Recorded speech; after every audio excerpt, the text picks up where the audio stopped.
0 pounds. Number 1 cylinder connected. I'll tell you, that's a royal pain. Okay, tools out of the way. Tools out of the way.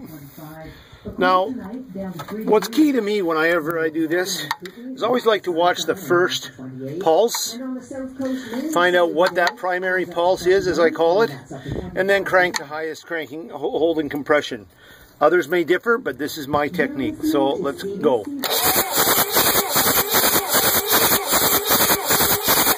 Well, it doesn't look good to me. Wonder why. Am I getting... This is my...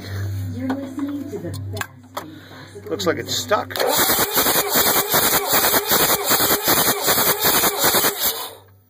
Why it's bleeding down, I don't know. Maybe it's not in there properly.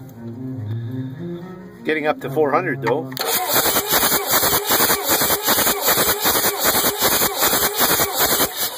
Well, must be a leak on the yeah, there we go. It's starting to take.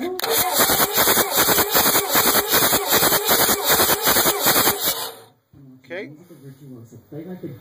So I'm about 400 on that one. That seems pretty healthy. But it's still bleeding down, so I must have a valve that's gone. I'll have to look at that.